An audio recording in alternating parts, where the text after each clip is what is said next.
Hello and welcome to Between the Pillars. In the last episode we covered the vices of intelligence and Hood. For example, intellectual arrogance, the sense of separation, the recognition of false patterns and rationalization. In this video we will have a closer look at ideologies and how they instrumentalize the intellect. Guidance systems. As mentioned, unguided intelligence always fails. Likely our ancestors learned that the hard way. For that reason, they developed guidance systems. We can avail of two types of guidance systems. First, ageless wisdom, and second, social rules and regulations. We acquire ageless wisdom through enlightenment. In prehistoric times, when people still lived in tribes, the shamans maintained ageless wisdom and the circles of elders maintained social rules. The elders taught younger clan members the subtleties of morality, like the difference between stealing from a tribe member and stealing from another tribe. When civilizations emerged, societies became more complex and social rules more important. Shamanism turned into religion and the government took on the role of the circle of elders. Religion concerned itself more and more with morality and people's success rather than with enlightenment. Religion offered various services to help people succeed, like prayers, sacrifices, divination, and spell working. The habit of praying has survived till today. By the time the Roman Empire emerged, enlightenment was out of the picture. People went to the temples only to sacrifice and buy divinations and theory. Roman officials held both religious and political ranks. Whenever the Roman Empire was in distress, the people were called to the streets to pray and sacrifice to the gods. The temple in Jerusalem was a big business too at that time. The Piscean Age. Around 2000 years ago, a different kind of guidance system emerged: ideologies. This was not by chance. Every 2160 years, planet Earth enters a new astrological age. 2000 years ago, it moved from the age of Aries, the age of empires, into the Piscean Age. Jesus Christ lived at the time of the transition from the age of Aries to the Piscean Age, and he gave the world Christianity, a religion designed for the Piscean Age. Idealism reflects the devotional, ideological nature of Pisces. Nothing wrong with devotion, but unguided devotion is as dangerous as unguided intelligence. The core of an ideology is an idea or ideal. Ideas are powerful and can change the world. At Jesus' time, people used to sacrifice to the gods. The Christian marketing stunt of God sacrificing himself for mankind, a reversal key 12, allowed Christianity to conquer the Roman Empire within 2 generations and put an end to its materialistic religion. At the moment, we are transiting from the idealistic Piscean Age into the Aquarian Age. Until the Aquarian Age will take over, ideological structures will linger in the collective subconsciousness and influence people's minds. Anne Davies talked about this in one of the lessons. She gave the example of an advanced aspirant who could not shake off a lingering racist inclination. Self-consciously, he rejected racism, but he still experienced involuntary racist thoughts and emotions. Of course, the poor man felt ashamed. Painstakingly, he had to replace racist thoughts with positive thoughts about other races and refine his emotional responses. The dissolution of idealistic patterns in our subconsciousness and in the collective subconsciousness will accelerate the transition into the Aquarian Age. This is psychological work. Unfortunately, the psychological technicalities of ideologies are little understood. That's why people hang on to idealisms, although they are unhealthy and lead to failure. That's also why people counteract ideologies with other ideologies, for example, patriarchism with feminism. That's like fighting fire with fire. We are used to treat idealisms as philosophies. We argue about which ideologies are true or false, or right and wrong. That's barking up the wrong tree. Idealism is an attitude. I'd say it's a psychological disorder. I'd even say that it's the most dangerous psychological disorder because idealists committed genocides. The psychology of ideology. Idealism has four primary psychological characteristics. First, intellectual fascination with an idea or ideal. Second, a coherent belief system built around the core idea. 3, a value-based guidance system. And 4, a behavioral guidance system. Let's have a look at the core idea or ideal. Nothing is more dangerous than an idea when it's the only one we have. Émilie Auguste Chartier. Drugs are concentrated chemicals. Concentration causes addiction.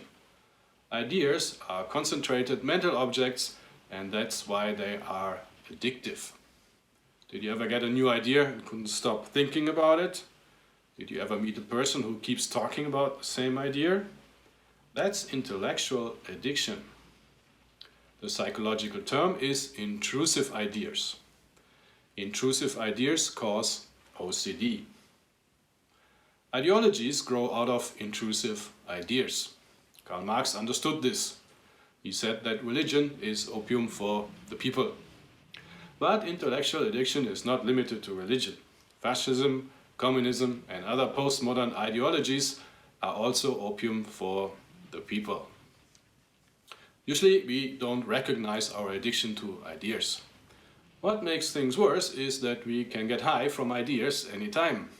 We don't depend on the supply of an external drug. Ideas can change the world, for the better and for the worse. Bad ideas brought about the Inquisition, fascism, communism, and terrorism. The belief system. When an idea goes viral in Hod, it will gain control over its cognitive processes and instrumentalize the intellect. Hod builds cognitive contexts around ideas and ideals. The contexts of ideals take on the form of belief systems. In Catholicism, the core idea is that of the Trinity, and the belief system is the Catholic Catechism. Try to imagine this. Thoughts assembling and forming a structure around a core idea. This is the law of attraction working on the intellectual level. The intellect can't protect itself against viral ideas. It can fall prey to realistic or unrealistic, social or unsocial, emotional or rational ideas.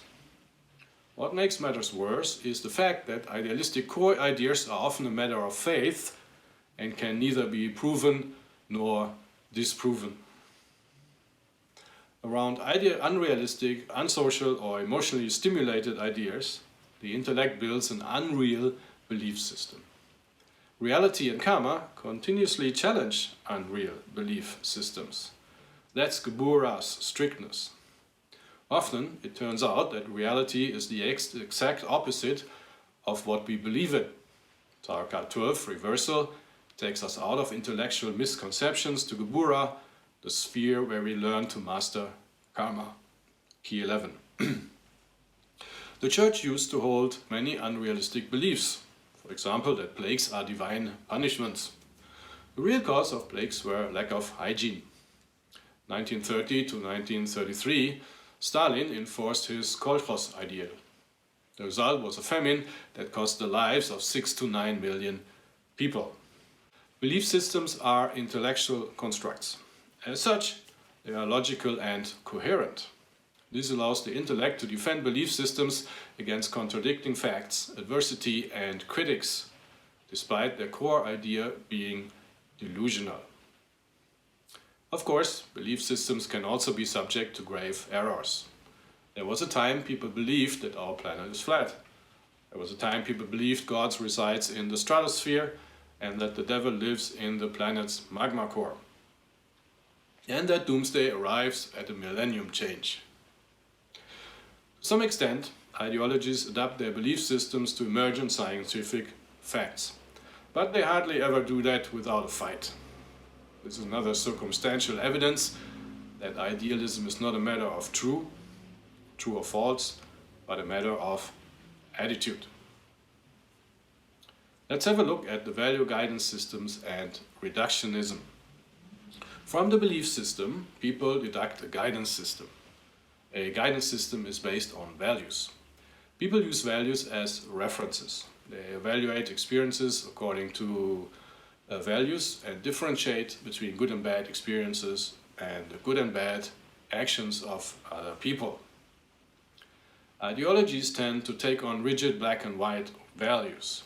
This leads to reductionism and black and white thinking. Remember that the meaning of Hod is splendor. An evolved intellect beholds the splendor of the world and life. Reductionism leads to a dull worldview and a demotion of IQ. Reductionism also causes tribalism and polarization, which endangers the splendor of cultural expression. Idealistic people are boring. Idealistic countries are boring. The behavioral guidance system. Once people have a guidance system, they can deduct standards of behavior. In Christianity, God is good, merciful and loving.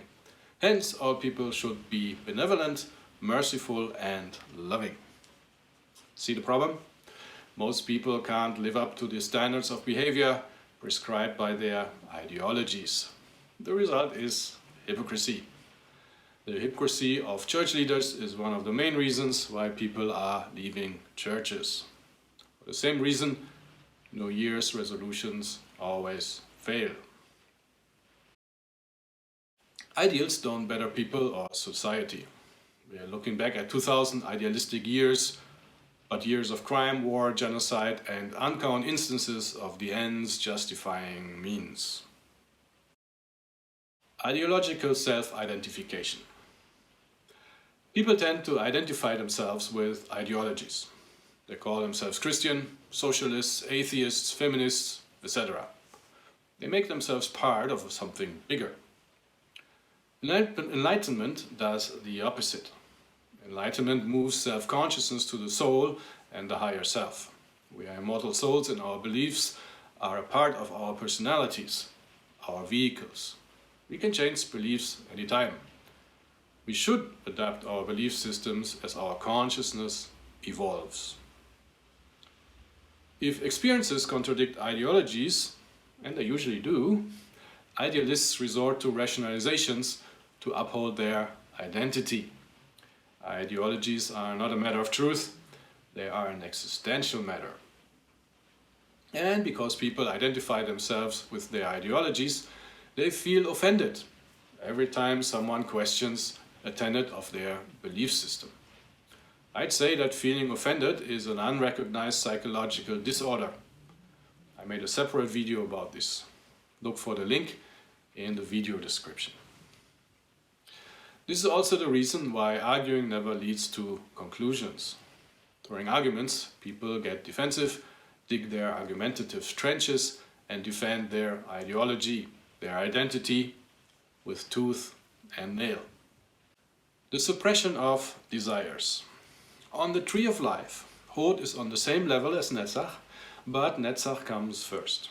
Netzach is the seventh and Hod the eighth Sephira. Usually Netzach formulates desires and Hod makes plans about how to realize desires. In the case of idealism, this reverses. An idealistic Hod screens desires and decides which desires are ideologically acceptable and which ones are not. Mind that the 29th path, the path associated with Pisces and devotion, is on the other side of the tree of life, connecting Netzach with Malkuth. Hod has no control over devotion.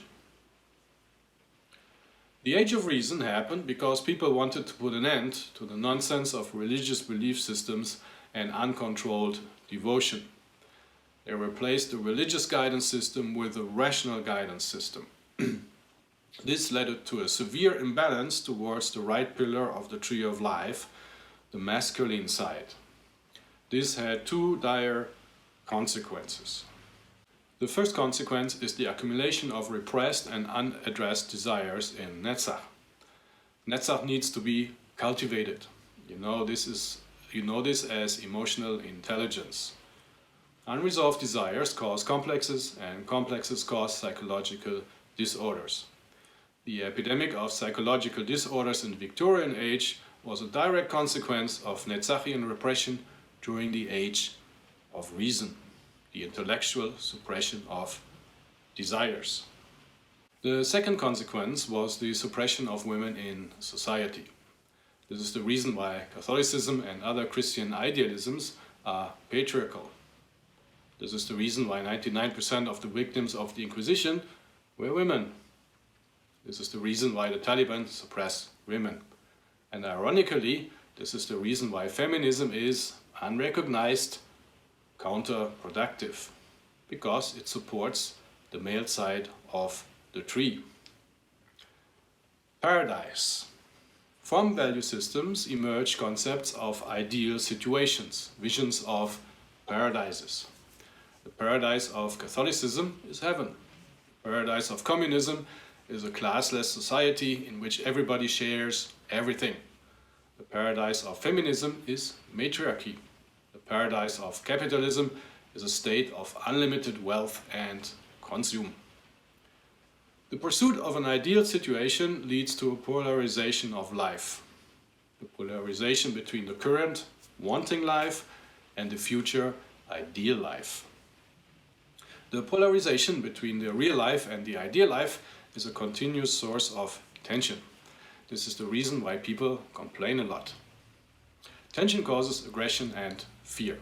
Anger is chronic aggression, anxiety is chronic fear. Idealism is a major cause of anger and anxiety.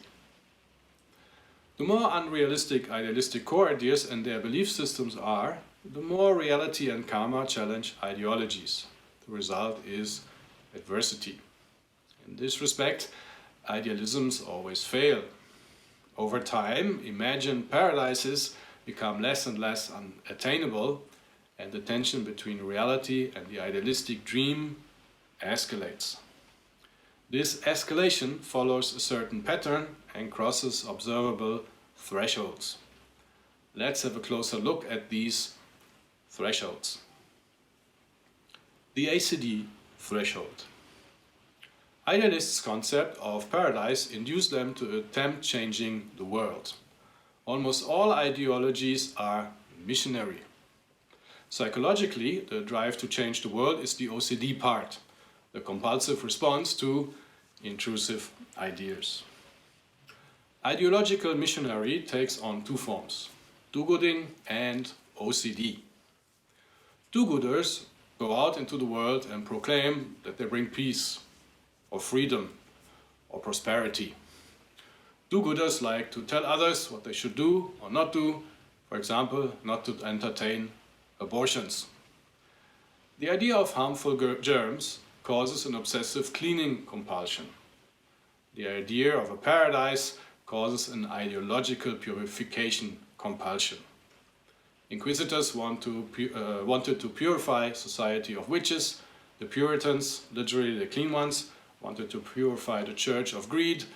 Communists wanted to clean society of capitalists. Hitler wanted to purge Germany of the Jews. The Ku Klux Klan wanted to purify America of black people.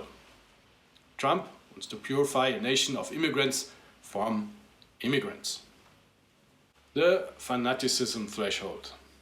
The intellect fortifies its belief systems with defense mechanisms. It rationalizes the belief system despite evidence to the contrary.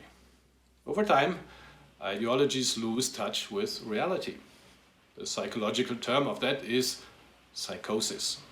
With that, we have arrived at the fanaticism threshold.